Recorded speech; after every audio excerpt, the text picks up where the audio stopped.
of all, how did the service go for you, Rick and Mark? It was. I enjoyed it. How did it go? Yeah, how did you feel about it?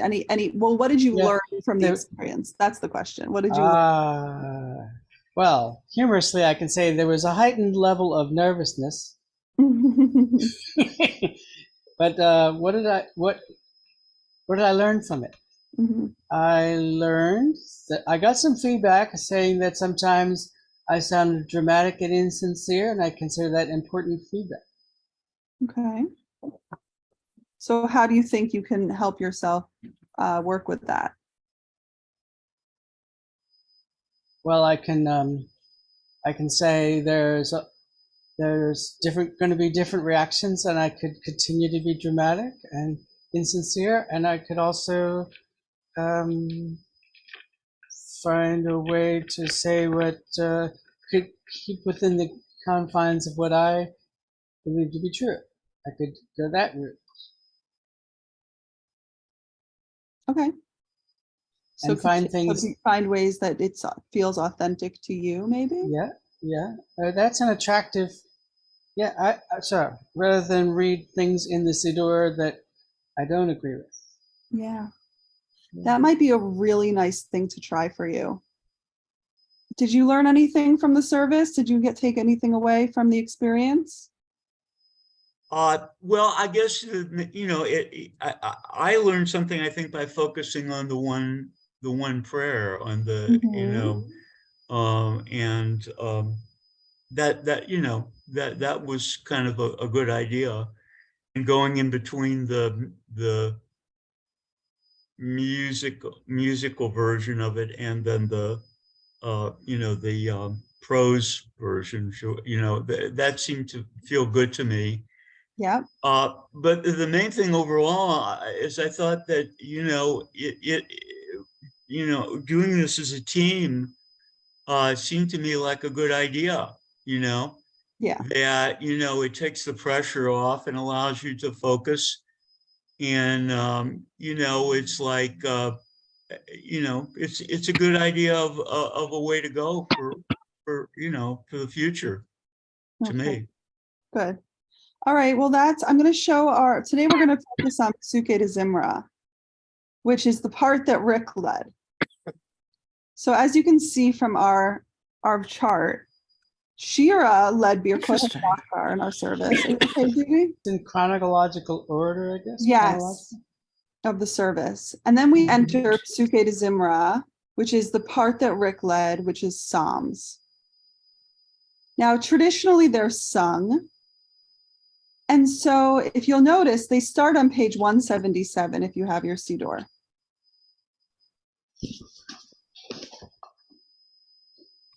And they go, starting with Baruch Shamar, and they go all the way to page 243. It's a long section with a lot of Psalms.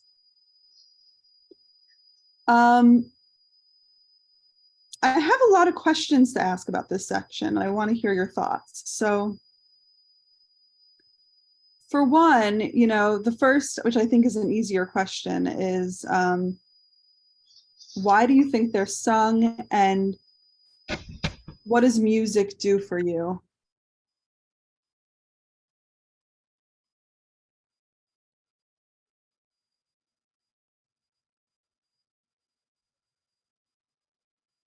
Like, have you ever had the experience of what's the difference between singing alone? Oh, Alan's here. What's the difference between singing alone and singing in community, if there is one? And how have you personally experienced? Hi, Alan. We're talking about Psukey de Zimra, and I'm wondering, for a lot of them are sung, so I just wanted people to reflect on what singing in community does for us, how it changes our consciousness, if it does, personally. Why you think it's sung. Can I say something? Yeah. Singing. Okay, so Alan and I belong to a choir, and during Zoom we were like singing by ourselves, and it was awful. Hmm. Singing as community, just it's amazing. I mean, that's kind of the I'm whole thing leaving about, one of singing I'm together leaving as a one of choir. these. All right, we Um, hear you, Alan. Thank you for that reflection, Judy. I mean, I'm not fishing for an answer, but I was expecting maybe something like that, that the feeling is very powerful to it sing with other people, it's beautiful, and I mean, I think it makes that, okay, it's great to have the prayers together, but singing together, it really reinforces and enforces a feeling of community. We're really I mean, it's so it feels, it's that connection. It's awesome. Now, my next question is kind of, if we don't believe in a transcendent God that we're praying to, which some of us do and some of us don't, and that's fine, but like what are we praising then? What are we singing to if we're not? Or what are you singing to? And even if you believe in God, does God need our prayers? That's the question. Does God need our praise? Why are we praising? Oh, I think there's a human need to do that. I think so. As I said in my section, it goes from gratitude to praise, that there's a transition there.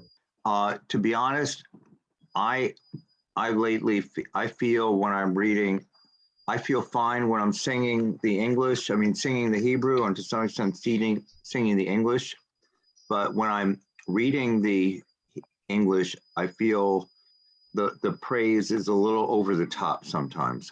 No offense, God, but God takes none, Alan. We have an ambassador for God here. It is Uh, Rick. And Rick says that God doesn't take offense to you saying that it's Trust me. No, Alan having agrees. sung them for Maybe. most of my life, and knowing that they were my father's and my mother's parents, and so it's just sort of feeling a gap between what I believe and what I'm singing. But I Yeah, love singing, but I love singing for its own sake. Singing in a group is amazing. I've sung in a number of Christian songs.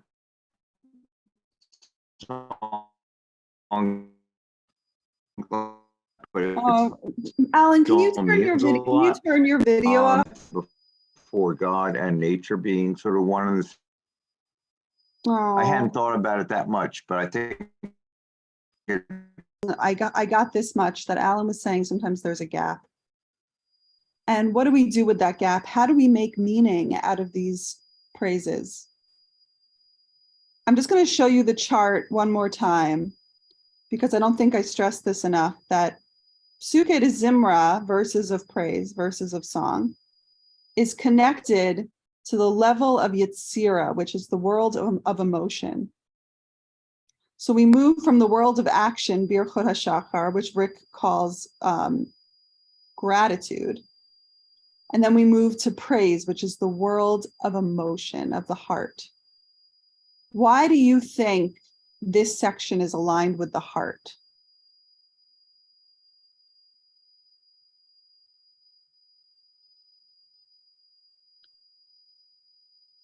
Does that make sense to everyone, like that it would be aligned with the heart? Is it similar to the question of why, if we've decided to go from action to emotion, why are there a whole lot of praise songs in the emotion place? Yeah. You go to praise.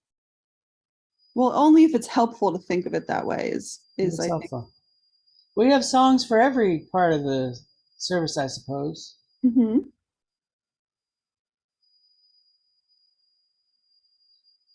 That's a good point. Maybe praise is just an emotional attitude, because perhaps the essence of saying we praise you is not intellectual. And it's not action, but it's just emotion.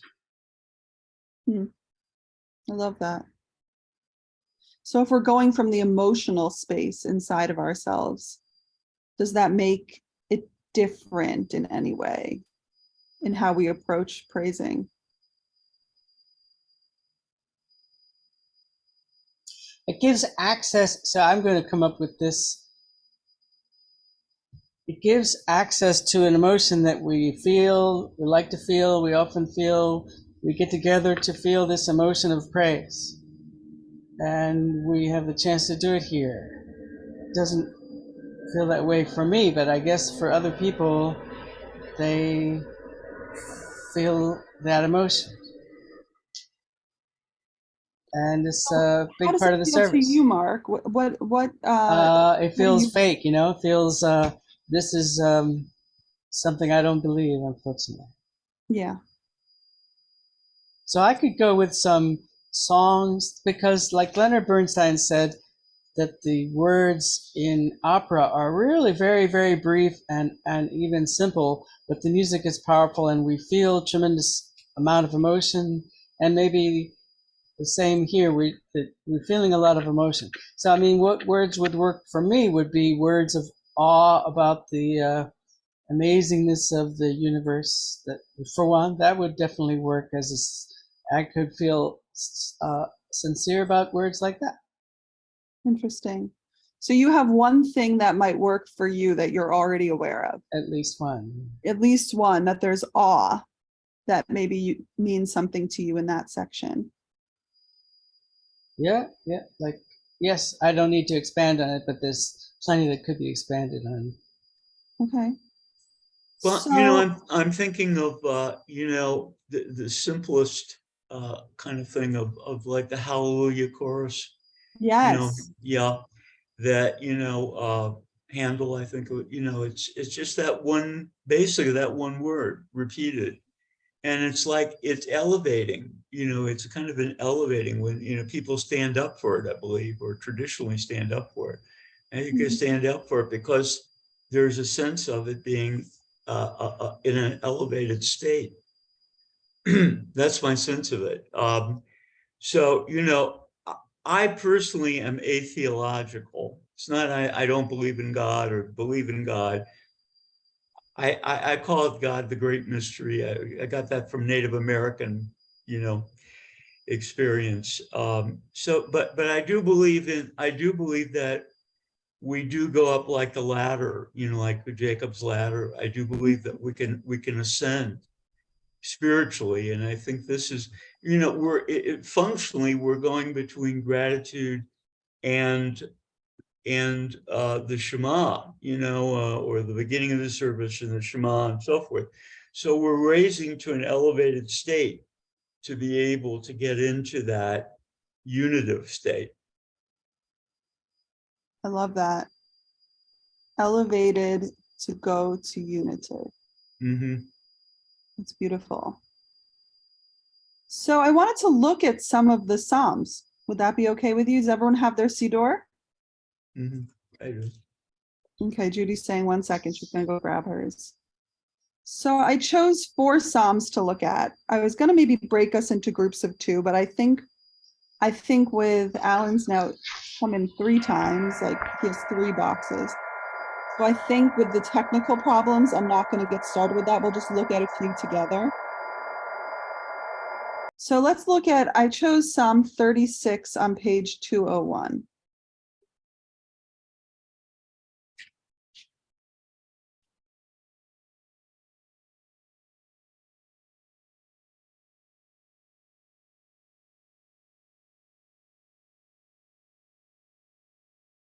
You may recognize this one. It has the Ki Leolam Chasto repetition.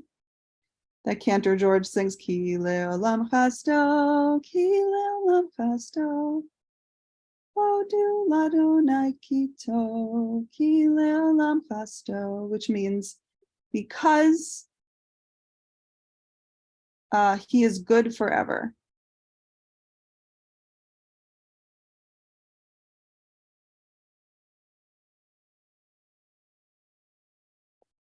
So,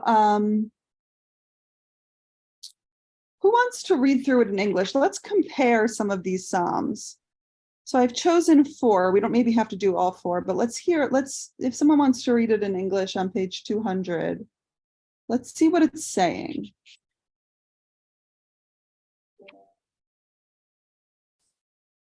Yeah, I can read some. I All think right, but are this, you sure it's not I know it's not real it's for not, you? it's not real. Perhaps I won't read it dramatically and insincerely. I better not. Hardly a one of these doesn't mention God. One of these psalms, right? Probably everyone has God in there.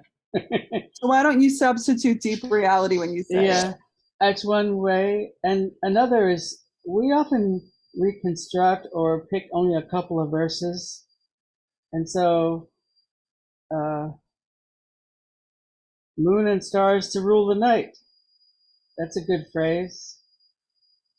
All right, so let's read through it one time and then go back and look at whatever words strike Hmm. us and stuff like that. Well, I volunteered. Acknowledge. And another thing I think is I noticed they say that they are changing Yahweh or Lord Adonai into a lot of different phrases like the eternal. And I think that's fine. So that's intellectual. I'm sorry. Acknowledge the eternal who is good. God's love is everlasting. Praise the God of all the gods. Ki le'olam chasdo. Give thanks to the most powerful of powers. God's love is everlasting, who alone performed great wondrous deeds. I've got to stop because of being insincere. I could Okay. continue, but I'm definitely insincere. All right, so let's stop there. I mean, so what do we think so far? I mean, it's probably holding up to what everyone usually feels, that maybe it's a little over the top, maybe it's not conducive with our theology. Well, I guess, I mean, I guess I'm very functional about this, for lack of a better word. Mhm. Somehow, in other words, I don't intellectually process God's love is everlasting or good, God is good, because, but it's like Kili Elam Chasdo has its own, in the Hebrew, has its own power for me, So I don't worry about so much about, do I believe God is always good? It's like Kili Elam Chasdo has a power to it, and that feels fine to me, You kind of feel a vibration. Yeah. Can you go more into that vibration and explain how it makes you feel, if that's okay? Yeah, except I'm not sure I can do it. Yeah, I know. It's a hard Yeah, question. because it's kind of trying to translate from really from the emotional level back to the Well, that's what I mean. Like, how does it emotionally make you feel? I know what you're saying, that maybe if it's translated. It's kind of it's an affirmative feeling. It's like just you're affirming, and that feels good, Yeah. Can I ask a quick question? Yeah.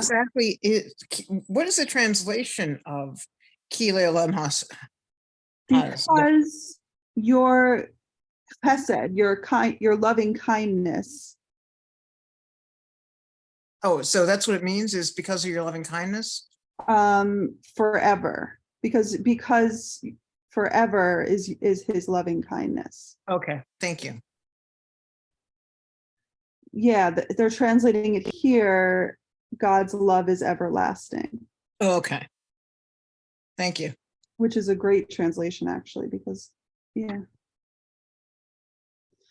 So, Can I just say that, Emily, can you, we hear you. Yes, Alan. thanks. Yeah, I'm sorry, I had tech trouble. Hopefully it's over with. Rich, you really kind of captured how I feel.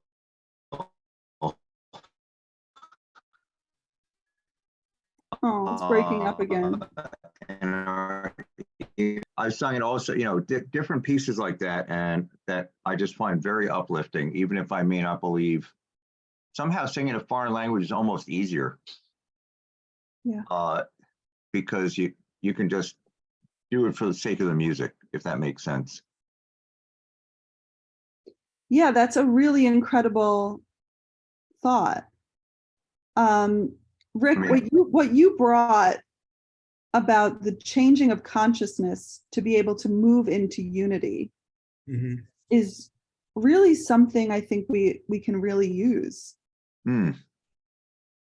I mean, Okay. for me at least, I that really touches me. Good. I'm glad. Yeah.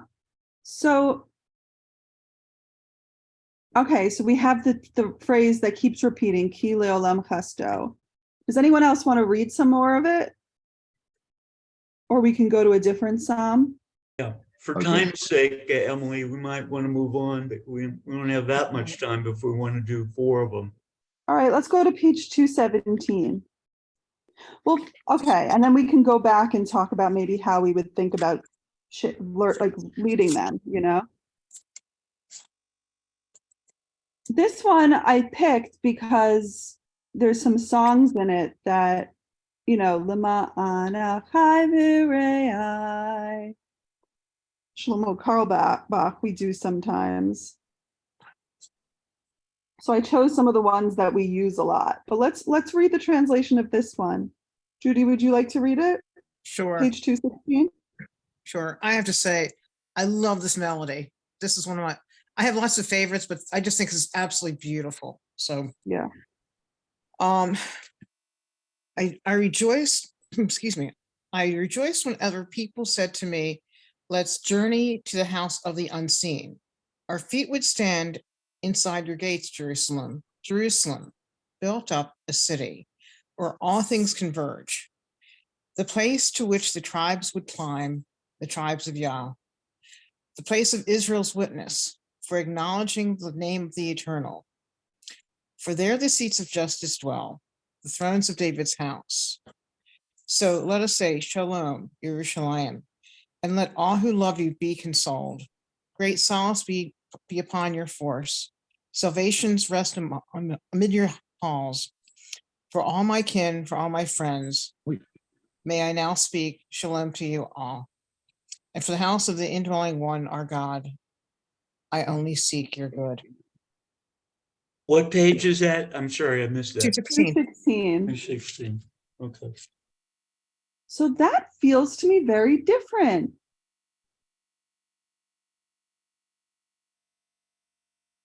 How did you experience it? Would it feel different to you? Oh, definitely. I mean, this is it doesn't have as much to do with God, and I'm in the Yeah. same boat as this you know, I don't envision this God like, yeah, you know, the typical guy on the throne. I always say, I'm not into the guy on the throne image of God went away from me many years ago. But you know, this is speaking to it's very different, and I can access this better. Yeah. So it's interesting. They're both Psalms, but they're really different. This is more communal, it feels like, right? Exactly. I think that's what it is. It's the community. For all my kin, for all my friends, that's community. And then it's saying, for all of you, I wish you well. I wish you peace. And that's beautiful. I'm going to go back to the other one because we didn't really finish it, but it seems like the first one is more universal, like about the earth upon the waters and the earth and the orbs, the great lights, the sunlight, the dominion of the day. So, okay, let's move to Psalm 150, page 231. It's a really popular one.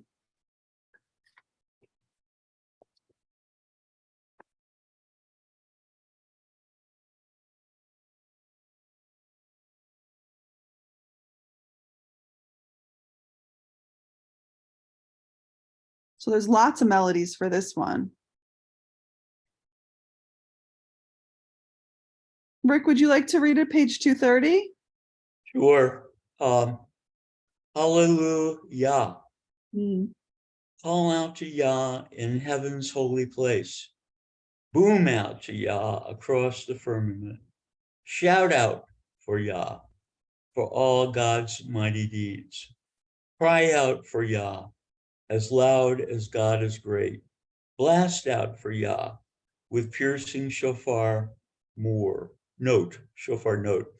Pluck out for Yah with lute and violin. Throb out for Yah with drum and writhing dance. Sing out for Yah with strings and husky flute. Ring out for Yah with cymbals that resound. Clang out for Yah with cymbals that rebound. Let every living thing Yah's praise sing.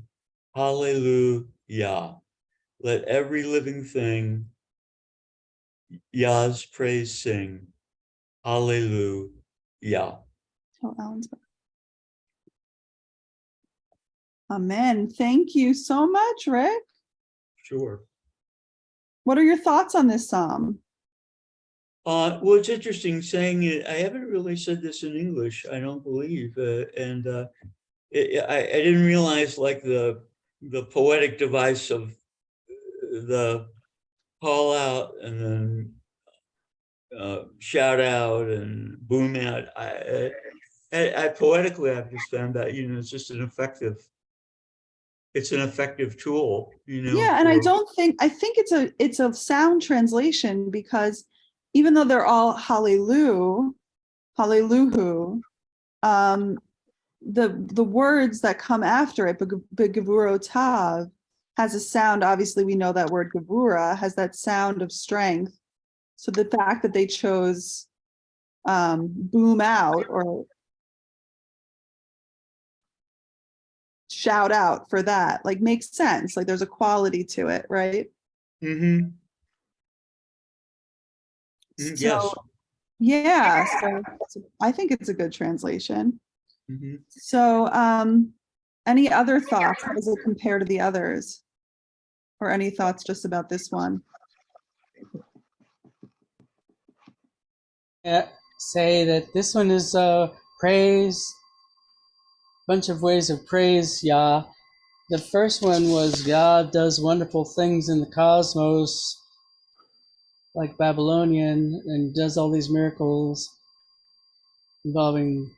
And the middle one was really good for me because it seemed to be about it's really good to have this God making our people, unifying our people from fighting with ourselves.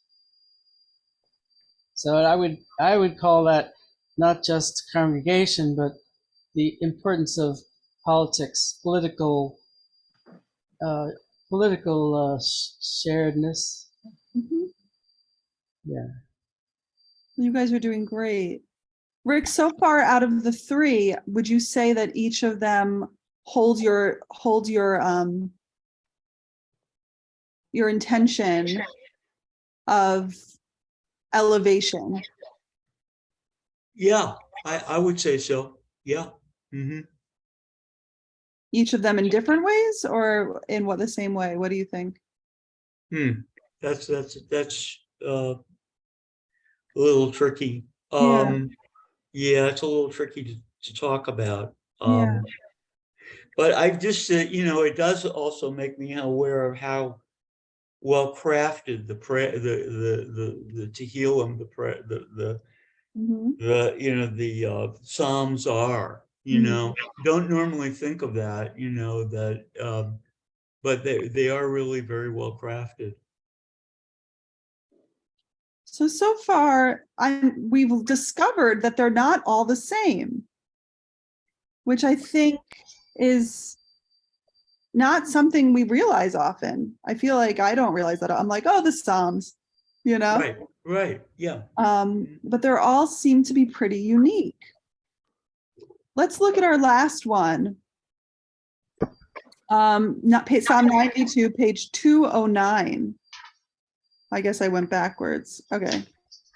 All right. I wanted to bring one for the day of Shabbat.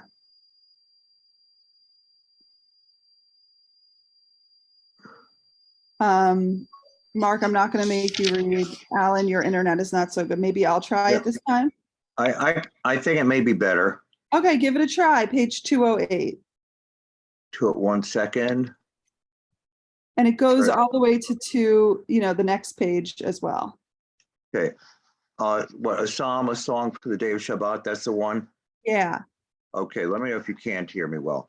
A good thing to give thanks to the eternal, to sing out to your name supreme, to tell about your kindness in the morning and your faithfulness at night, on 10-stringed lyre and on flute, with melodies conceived on harp. For you, Almighty One, elate me with your deeds. I'll sing about the actions of your hands. How great your deeds have been, supernal one. Your thoughts exceedingly profound. Of this the foolish person cannot know. Of this the shallow cannot understand.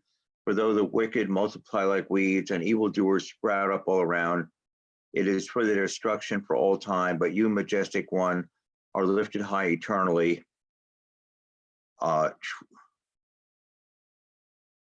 Behold your enemies, resplendent one. Behold your enemies are lost. All evildoers will be scattered. You raise my horn like that of the triumphant ox. I am anointed with fresh oil. My eyes shall gaze in victory on my enemies, on all who rise against me to do harm. My ears shall hear of their demise. The righteous flourish like the palm trees, like the cedars of Lebanon they grow. Implanted in the house of the all-knowing one, amid the courtyards of our God, they bear fruit. In their old age, they'll put forth seed. Fleshy and fresh they'll ever be. To tell the uprightness of one alone, my rock, in whom no fault resides. This is a more complex one, I think. Thank you for reading, Alan. Sure. What were your thoughts on this? It felt a little too gushing. Okay. Yeah. Again, sort of like Mark was saying, I guess I like the one that had more discussion of nature because that's what I identify with. I recognize the phrase of the cedars of Lebanon, which I think is we sing often. And it's sort of along the lines of what I was saying before, maybe what Rick was saying. I don't believe it as literally as I don't believe it completely literally, just as I don't believe literally much of what's in the Torah. Right. So that's, in that ways, it doesn't seem that different. Gotcha. I think it's the overall spirit is good. Interesting. Yeah, what's the song that we sing from this usually? Trying to remember. I'm sure I recognize it. Okay, so it's on page 211. It's the transliterated part at the bottom of 211. What Cantor George sings it a lot. He wrote it. Oh, Tzaddik Tamar. Yeah. Okay, right. Yes. Also, if you'll turn to page 209, you also know a song from the beginning of that one. Mizmor Shir Le'Yom HaShabbat. Wow. Mizmor Shir Le'Yom HaShabbat. Yeah. So I bet you know songs from a lot of these. So if you were, yeah, all the ones I chose, I know for a fact you know songs from different ones. Right. True. So Emily, yeah. Emily, if I could just come in for just a second, I just saw this on page 209, under a line under the song, the last paragraph I thought was interesting. It says that, with reason, Rashi construes the phrase Liyom HaShabbat for the Sabbath day in the first verse of the psalm is referring to Olam Shekulo Shabbat, a world in the making when all will be serene. I hadn't heard that term before. I know I've heard of Olam Haba, Olam Hazeh. Yeah, I've heard of those. So I guess this is Shekulo. And I'm gonna guess the she is that, and kulo is probably is whole. Oh, right. All. Yeah. Yeah, makes sense to me. Yeah. It's like when, as we're becoming old, I guess. Yeah, like the fullness of Shabbat, the fullness of the world. Yeah. Yeah. I have a couple of comments I'd like to make. Yes. I have this sense listening to people read that I'm not the only one who's confused by these way over the top poetic things like supernal one and almighty one. Mhm. I would like to say about that, I read somewhere in this Siddur a comment below the line saying that the translators have taken every time it says Yahweh, literally in the Hebrew Yahweh, to give some variety, they've added these Oh, florid poetic phrases. And there's something powerful and effective for me in reading all them as Yahweh. For you, Yahweh, a direct relationship to our God. By name. For you, Yahweh, elate me with your deeds. How great your deeds have been, Yahweh. Your thoughts, so I know there's reason not to say the name, but it's clear up a lot of confusion. That's one. And so, but I have a more important point, which is this psalm, as I read, I think this psalm's point is that this Yahweh is great for defending us against other armies. All either evildoers shall be scattered. So the beginning part about the kindness, they're all referring to the kindness of fighting off enemies. I think my ears shall hear of their demise. And we don't, so we select some nice sounding part and we don't get the sense of this psalm, which is how wonderful it is that we're protected from attacks of other armies by our God Yahweh. Totally. I think that's a theme throughout the Psalms that we're touching upon in this one. So we found 4 with very different themes, but they're big themes. But I think you're right. The destruction of and the power of God is a big part of them. It's nice to read just the nice part, Right. and I feel it's also kitschy. Yeah. It's missing the point of the psalm, but it's okay. Well, it's interesting. Maybe there's something there to explore, Mark. The military part is the part I would read only. Well, it might be nice to have a discussion about it if you're leading it,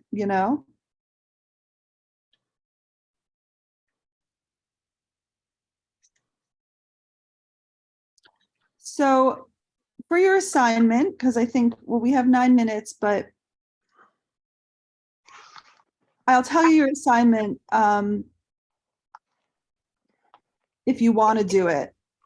I think to help us lead, I think that next time, let's come back with some ways that we could lead some of these. And that could be, Mark, as you know how I feel. We've already come up with 2 for you, the idea of something about awe. So that could be a poem that's different.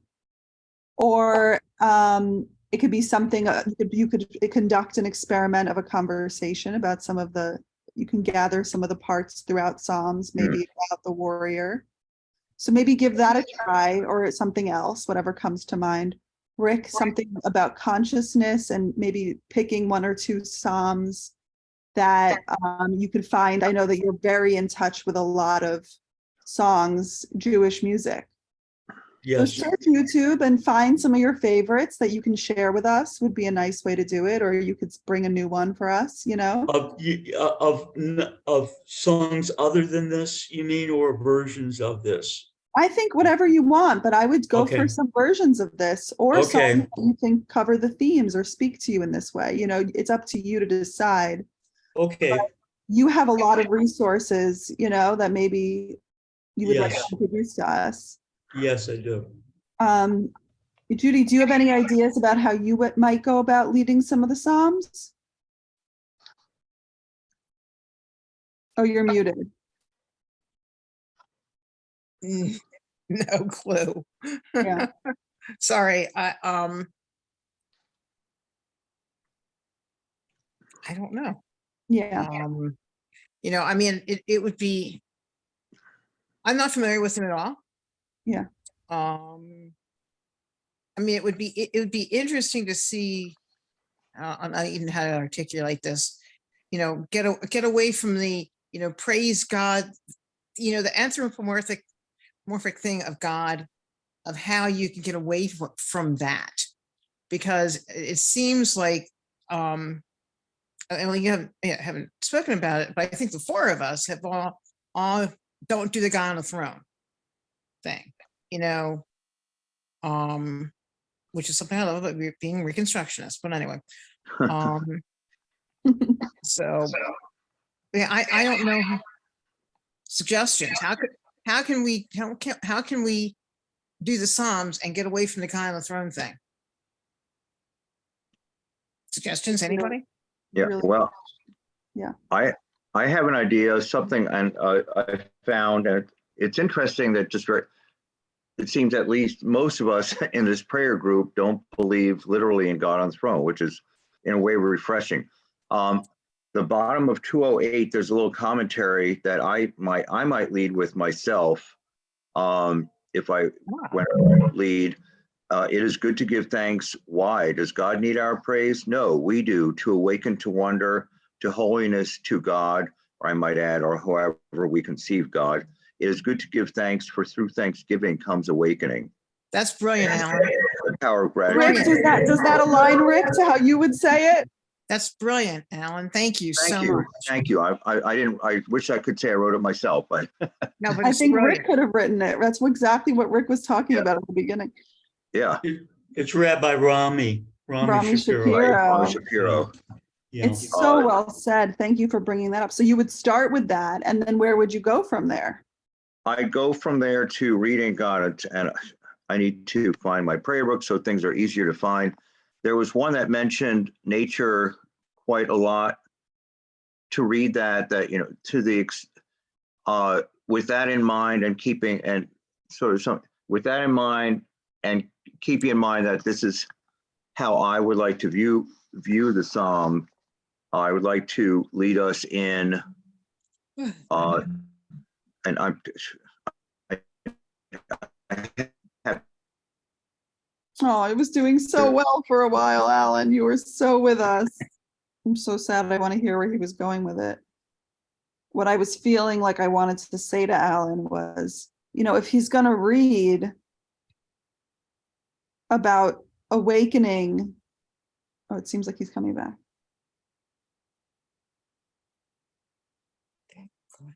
Alan, are you there?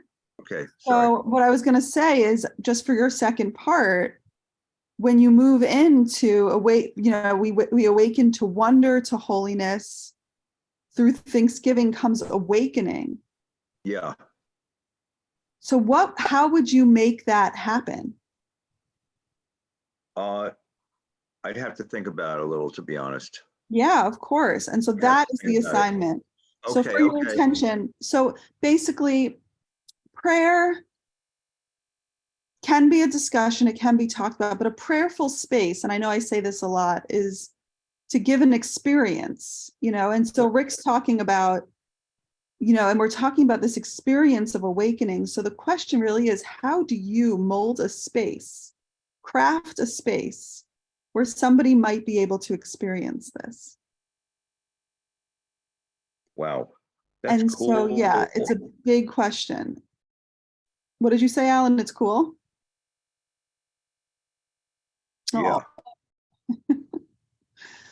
I think so too. So it's a big ask considering everything we talked about. And you can always reach out, but I'm curious to see what comes through us. It's hard. What did everybody take away from today? How's everyone feeling? We have 2 minutes left if anyone wants to say anything. Has your perspective changed at all? How do you feel? I feel much better knowing I can pick compatible things with me. Yeah. I have to say, this is an excellent class. Because I hadn't, because of my not doing the God thing, this is making, I mean, I come to services just because of it kind of is talking about why I come to services, because it is an awakening, it is a different consciousness. I don't come because of praising God, because I don't believe in a thing. Sorry, but I don't, I can't do that God thing, but it does awaken me. And it's, if you can be spiritual without believing in that guy, that being, then that's what it does. And yeah, so I think this awakening is exactly why I come to services. Amazingly well articulated. Yeah. Thank you for that perspective, Rick and Rami Shapiro. Rick, is there anything you want to say before we end? You can close. Well, us out. what comes to mind is there's a book that I looked at the bookstore a long time ago, and they asked different Jewish personalities about their religion, and they asked Stephen Sondheim, who was alive at that time, and he said, "Art is my religion," or "Art takes," And I think the thing is that what we're doing is, is we're combining the two. It doesn't have to be two separate spheres, right? And I think that's, particularly as I say in the Psalms, it's really combining art and prayer. Wow. That gives me a new appreciation for it too. That's like literally one of the goals of my life, is to combine art and Judaism. So thank you for lifting that up. That it's in our tradition. Absolutely, sing a new song unto the Lord, and right. sing a song, in Deuteronomy, sing a song, Moses, song at the end. It's all the way through. I mean, it's there. It's so fascinating. I mean, you could take that one line and have people come up with some melodies or something, like sing a little tune. I don't know. There's what to play with there. There is a song, sing unto God, sing a new song. I know, but I'm saying, like, what would it be to sing a new song, and how would you foster that for people to actually sing a new song in the temple, in the synagogue? It's possible to take that line and do something creative with it. All right, good night. This is fabulous. I know. And hopefully, God, we'll see everybody tomorrow night.